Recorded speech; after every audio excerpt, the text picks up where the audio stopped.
It's an exciting day. When we set out on the journey to name the next Lakers coach, we really had in mind concepts around innovation and challenging ourselves to be forward-thinking. I think in industry in general and in sports in specific, sometimes it's easy to get caught up in patterns of being in a sea of sameness and doing the same thing that everybody else is doing. But when we embarked on this search, it was really important for us to see if we could do something a little bit different. And quickly in our conversations with JJ, it was very evident that he had a unique perspective and philosophy on basketball and how it's to be taught. I think immediately when we sat down in Chicago at the Combine, we shared a basketball philosophy that was very similar. And it was based on high-level strategy. It was based on a certain way of communicating with players and teaching them. And probably most importantly, prioritizing player development.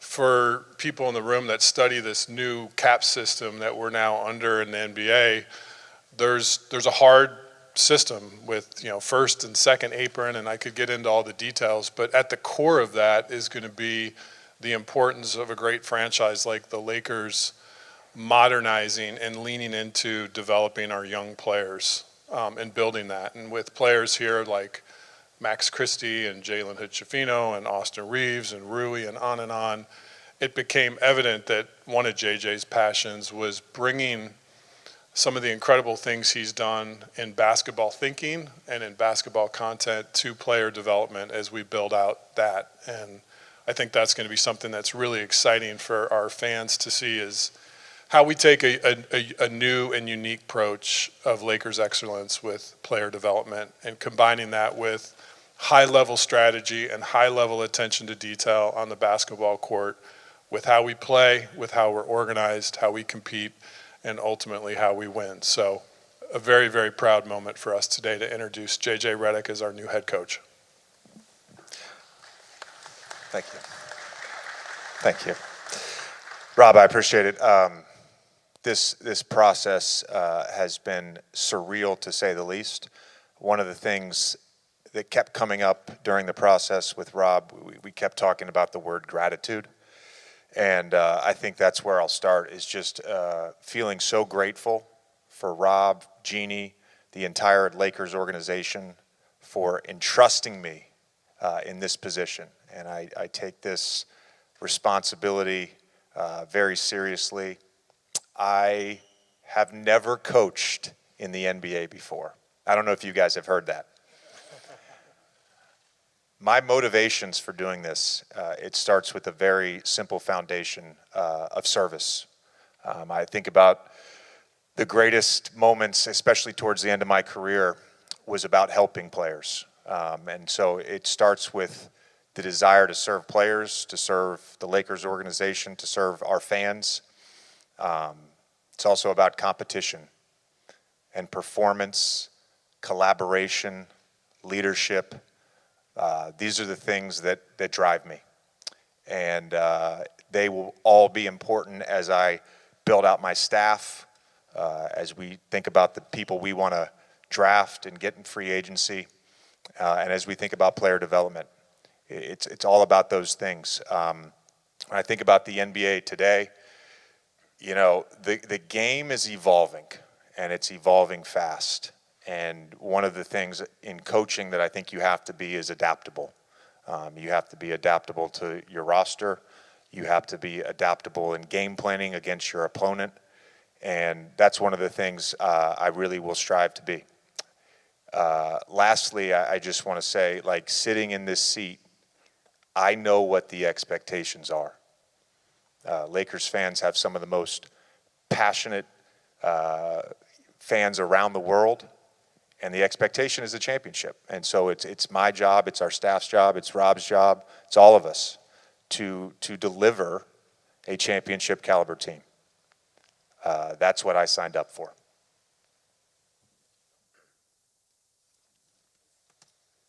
Hey, JJ, Mike Trudell with the Lakers and Spectrum Sportsnet. Amongst the things you were alluding to, just your personality, the competitiveness, Rob spoke about this, that drive. As a player, did you start to think about head coaching in that context, like the closest that you can get to fueling that, finding that competitive fire, and did that drive you at all towards this Lakers position? There were certainly coaches that I had throughout my career that would say, you're going to coach someday.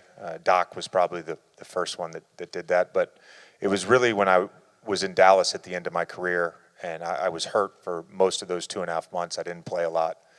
Rick Carlisle and I spent a lot of time together, and he really planted the seed about coaching. Now, at the time, I knew I was going to retire. I didn't know what I wanted to do, and I wanted to be able to be home for a little bit. I didn't think it was the right time. When I retired, when I retired, my performance coach and I, we talked about all the things that I loved about being a player. And it was a lot of those qualities that I just listed. And it's all part of coaching. And, as I think about the culture we want to create here, part of that is just a competitive culture. Like, we want to come in every day thinking about competition. JJ, Jim Hill, KKL9 News, congratulations. You mentioned what you learned from Doc Rivers. What's the most important thing you learned from Doc that's going to help you to make an adjustment into the NBA with no previous head coaching experience? The most important thing I learned from Doc, it's interesting because I probably took something from every coach that I ever played for. Doc was such a good motivator. And one of the things that I think he is particularly good at is creating a vision, communicating a vision, and then getting you to buy into that vision day after day. Now, those Clippers teams, we didn't reach our ultimate vision, unfortunately, but that's something that he was always so great at. He's an incredible communicator. Obviously, in today's media landscape, the twists and turns of a coaching search kind of become public fodder. Can you speak on, you guys are obviously very ecstatic to have JJ in this role, but there was a pursuit of Dan Hurley before, and just where did things stand? Did you put the JJ process on hold in that moment, and just how did that play out? From the start, he was in our plan A pool of coaches that we were really interested in exploring. And I think the most important thing is throughout the process, JJ and I had direct and sort of constant communication to keep each other in the loop with what he was going through with his previous job with the NBA Finals. And I was keeping him abreast of the search. And I think sometimes before a partnership is forged, when you can have real, honest conversations before you actually become partners, it solidifies the relationship. And I think looking back to how transparent we were with one another, even in the midst of stuff going on in the media, I think it actually solidified our confidence and belief in working together. And JJ, to retire after a long, successful career, a lot of athletes, it's a tough transition. You were able to quickly parlay that into a successful podcast venture, obviously broadcasting the NBA Finals. With that going in your direction, like that could have been what you did the next 20 years. Why did you decide that coaching was what you wanted to do in your basketball life? I'll answer the question in a second. I want to follow up on something Rob just was talking about, and that's, when the process was going on and we first met in Chicago, I was getting ready to call game one of the NBA Finals when the Dan Hurley news broke, and Rob was quick to call me. We had a great conversation during that whole 4-day period. Like, at no point was my ego or feelings hurt or bruised in any way. Dan Hurley is a 2-time national champion at UConn. I am a 2-time 55 Swiss League champion in the 3rd and 4th grade division. Like, I understood, I understood. It's funny because, Dave, I get that question all the time, and I've certainly gotten that question a lot from people that I trust and confide in over the last year. It was really after I interviewed for the Toronto job last year that I knew that I wanted to be a head coach in the NBA. And so the last year, I spent a lot of time talking to coaches, talking with GMs, picking their brains. I am very fortunate that I have a small circle of people that are currently working in the NBA that I am friends with, that I can confide in, that can help me. And the further I got into those conversations, the further I got into my own sort of journaling about coaching, thinking about it, envisioning it. Rob and I talked about this a ton. I just felt like this is what I'm supposed to be doing. I mean, I brought it up, like I have zero coaching experience in the NBA, but I would argue that I'm very experienced. And it started 22 years ago when I went to Duke, and I got to play for Coach K for 4 years, spent 15 years as a player. Honestly, the last 3 years have been invaluable in preparing me for this moment. Being able to connect to players, talking to them on the podcast, being in coaching interviews with ESPN, calling games, analyzing the game in 3 different formats. All of that has helped prepare me to be an NBA head coach. Questions for both of you guys. JJ first. How do you kind of envision I think Jovan wrote something about Anthony Davis and kind of using him. How do you envision kind of Anthony Davis and LeBron James here as part of this team, provided LeBron resigns? And then Rob, for you, how are you going to sort of thread the needle of the late stage of potentially LeBron's career with the transition into whatever's next? I think the first thing is with any player, Anthony Davis, LeBron James, Austin Reeves, any player on the roster, I can have a vision for how I want to use them, but there has to be buy-in and collaboration, right? So I can sit up here and tell you how I would like for them to play, but if there's no buy-in, then it doesn't really matter. So I think part of the next 2 months, and I know those guys are going to be busy with Team USA, part of the next 2 months is just having conversations. And Anthony and I already had a conversation a week ago about some ideas, both offensively and defensively. And I think both of us felt really comfortable going forward with that sort of as the base starting point of how he's going to play on this team. And one of the things I brought up with him is just the idea of him as a hub. There's a bunch of guys at the 5 position in the NBA that sort of operate in that way, and I don't know that he's been used in that way and sort of maximize all of his abilities. So that's a simple thing with him. With LeBron, look, you have to certainly get buy-in and talk to him about how he wants to play.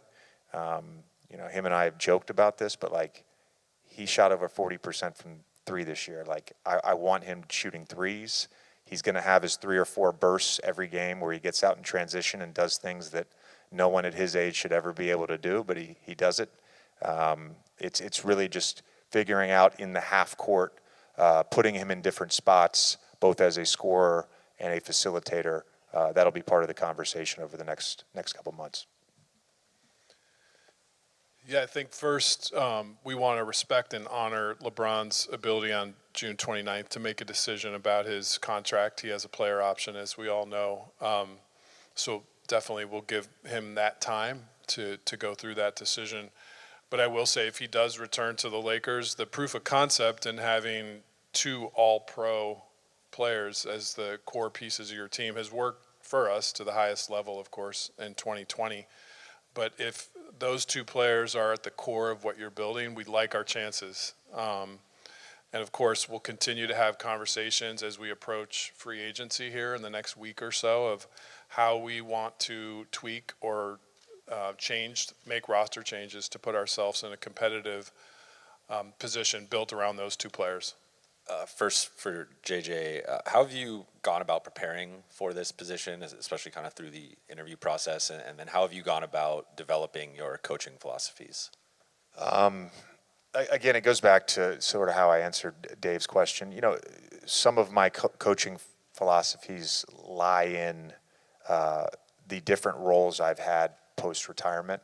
I think a big thing for me is you have to look at your roster, and then you have to figure out how you can create margins with that roster. And this roster, let's say last season, they did a good job of not fouling and getting to the line. They did a good job of creating a margin with fast break points and points in the paint. When I think about that with this team, it was like, how do we generate good threes? How do we generate more of that? Defensively, how do we scheme better? How do we turn the ball over less? Like all these little margins, right? The team was 29th in offensive rebounding percentage. If you look at the trends of the NBA right now, teams that really value possessions are sending guys from the corner. They're not worried about getting three guys back. I mean, when I played, you were either a go guy or a get back guy. I think giving players the freedom, especially from the corners, to crash is huge. You can create a margin there.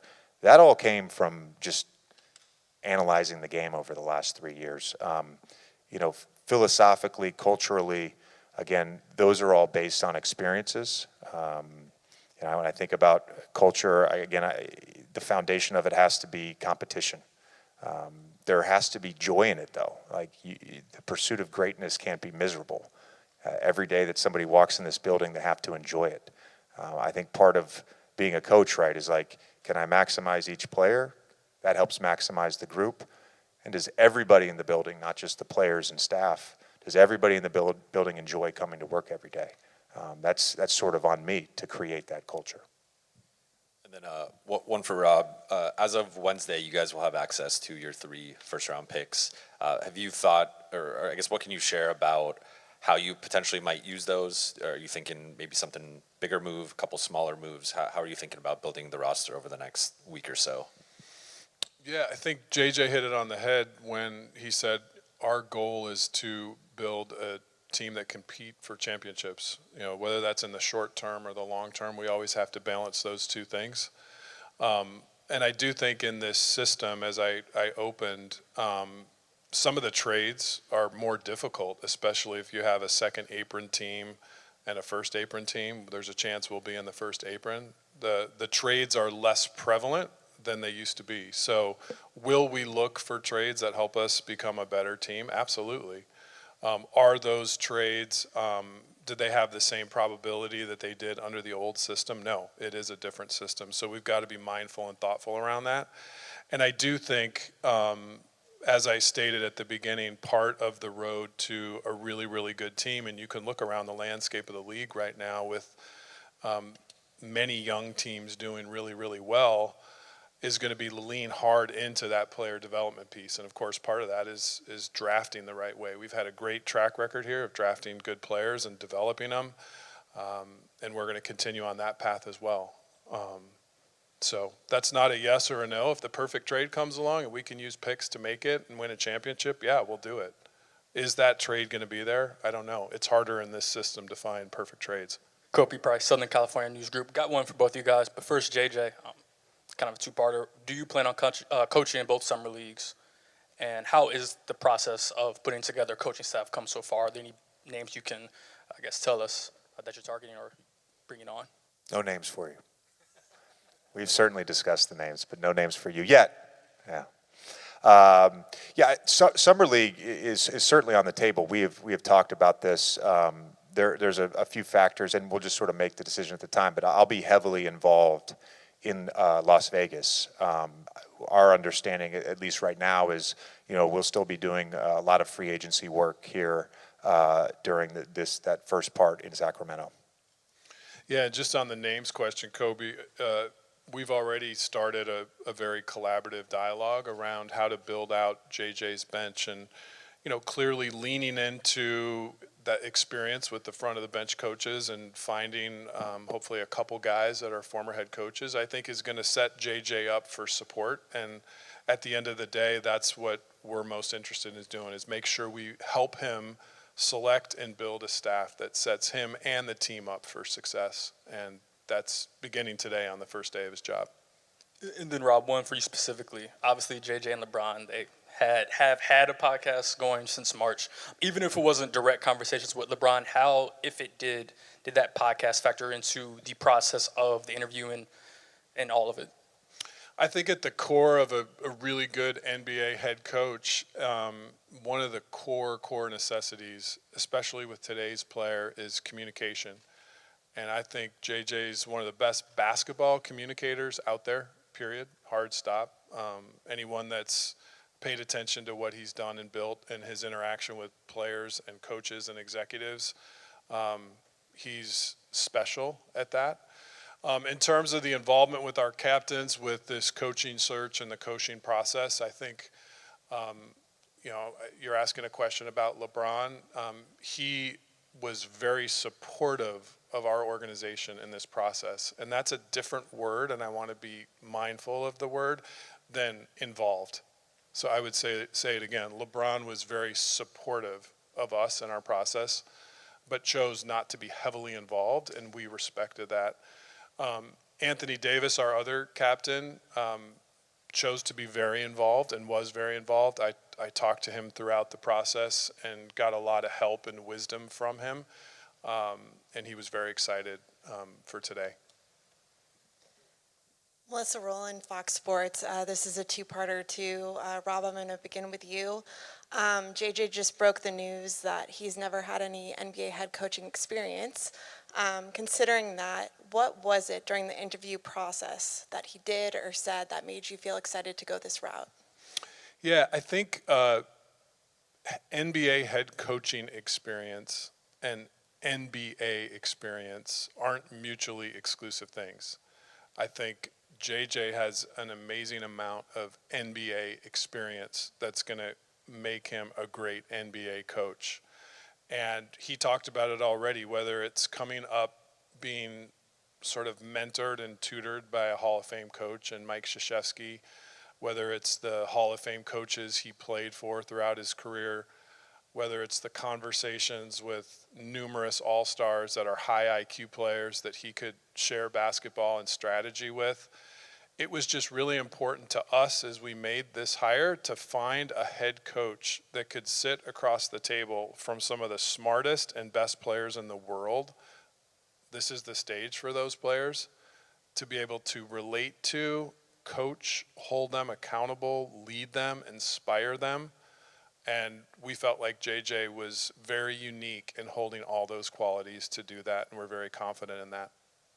And JJ, it's obviously no secret that you have a very close relationship with LeBron. He could have done a podcast with anybody in the world. He chose to do it with you. What was his advice to you throughout this whole coaching search process? He didn't provide any advice. LeBron and I did not talk about the Lakers job until Thursday afternoon, about 30 minutes after I was offered the job. And that was very intentional on both our parts. I knew I had an understanding that he did not want to be involved in this. And for me, I didn't want to go down the path of hypotheticals with someone that I consider a friend and someone that I have a great amount of respect for. So for us, it just came down to literally Thursday afternoon. And I talked to him for about 15, 20 minutes and got off the phone. That was it. Dylan Hernandez with the LA Times. Hey, Rob, first for you. I think you used the word innovative in your opening remarks. Just wondering if there were any plans, to add to the analytics department, scouting, front office to maybe help find, JJ find those edges that he was talking about. That's a great question, Dylan, and I think you've hit on a really important theme.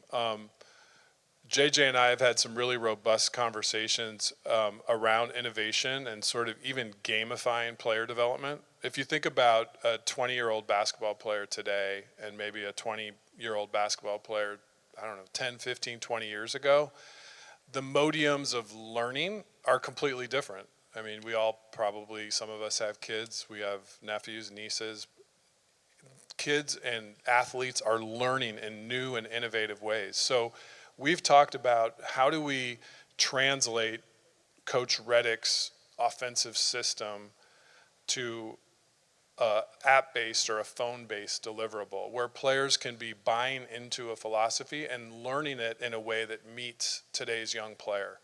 And I think innovation's got to be at the core of that. We have a vision for, to your point, of hiring out his support staff in sort of this tech, bullpen way of getting innovative minds to help bring his basketball strategy and bring his basketball philosophy to life in a way that our players can grasp it, learn it, and actually grow their basketball IQ. I think there's no one in the room that would argue that JJ is not one of the highest basketball IQ players and thinkers in today's game.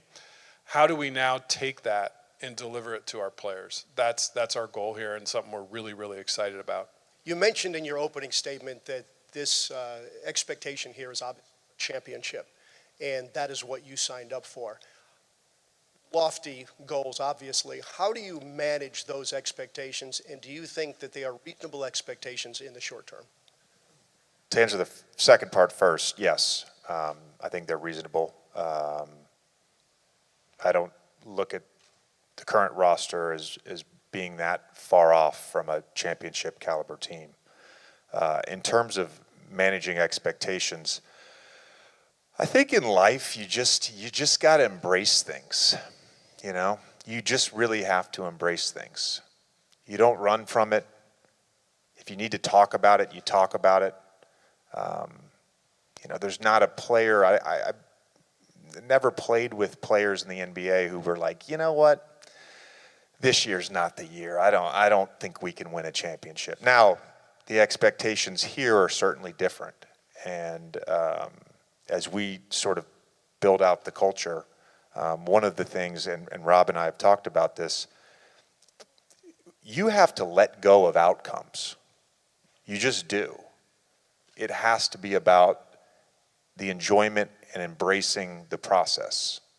And if the Los Angeles Lakers on day one get better every single day, I'm very confident that come April, we will be a championship caliber team. You still have to have a lot of stuff go right, and you can't have a lot go wrong. That's every single championship team. Just acknowledge that, right? But I think it is more about loving the process of getting better, the power of the group.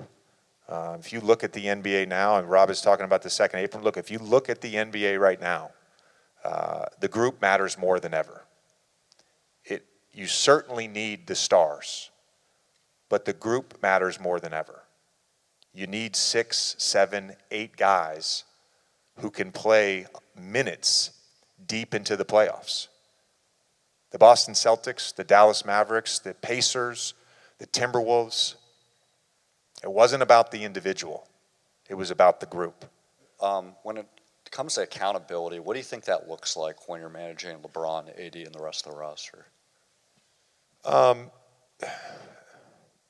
think it's about establishing the standards early on. I think it's that simple. You know, we just talked about expectations for a championship. What do you expect from me?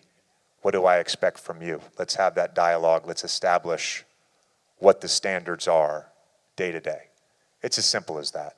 I talk about, you know, maybe not publicly, but I talk about conflict all the time because in the NBA, conflict exists. It's a natural thing in a competitive sport. The sport is conflict, right? Throughout an NBA season, it's okay to have internal conflict, right?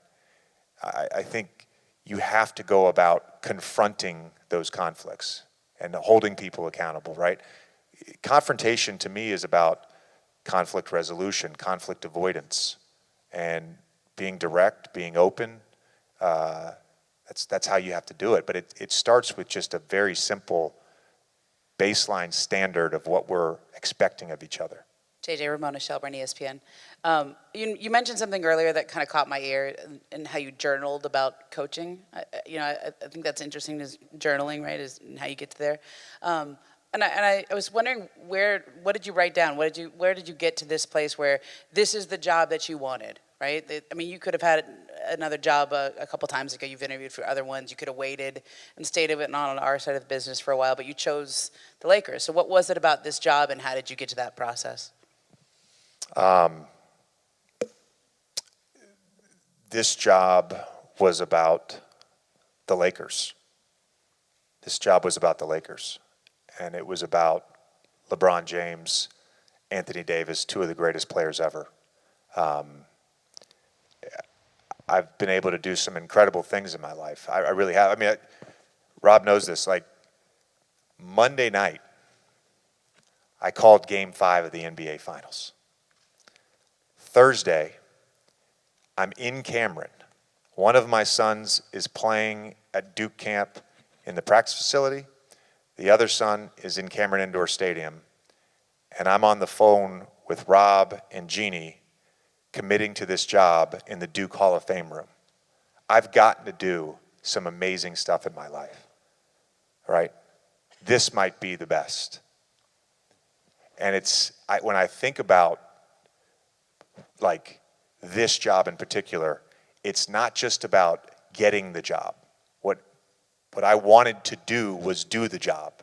I wanted to coach the Los Angeles Lakers. And so that was where I landed on pursuing this versus, potential other opportunities. JJ, 20 years ago while you were at Duke, the Lakers tried to pry Mike Krzyzewski away from Cameron Indoor to be here. What did Coach K tell you in regards to maybe looking back at that or just this job opportunity in general? Coach since 2004 has had a great relationship with the Lakers and the Buss family. He was very complimentary of the organization. And he was very helpful throughout this process. It started, I didn't know Coach had like Google alerts, or I don't know how he gets his news, but I guess somebody tipped him off that, I was potentially interviewing for Charlotte. So I was literally flying back from a game and landed at LaGuardia, and we talked for 30 minutes that night. Ultimately did not do the full interview there and kind of put that coaching thing on pause. And then this opened up, and Coach throughout the process was very helpful in terms of just me navigating the interview process, Rob and I's communication, all of this stuff. Like Coach was great. He still is like, I've told the young guys this. I've talked to nearly every player on the phone. Some guys are ducking my calls. It's okay. But like Jalen and Maxwell, they were like, "Hey, Coach," and I'm like, "I'm not comfortable with that. Please call me JJ."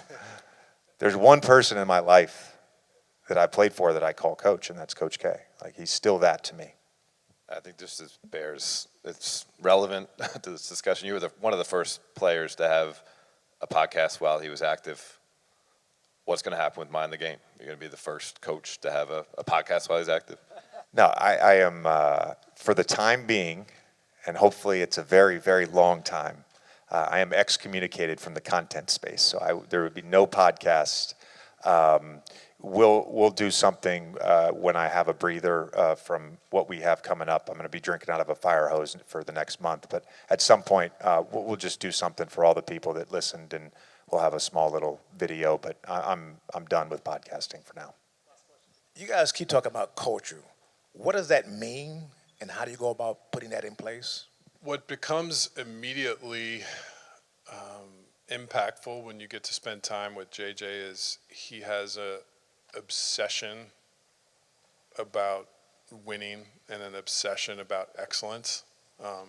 We've had players come through here that share that mindset.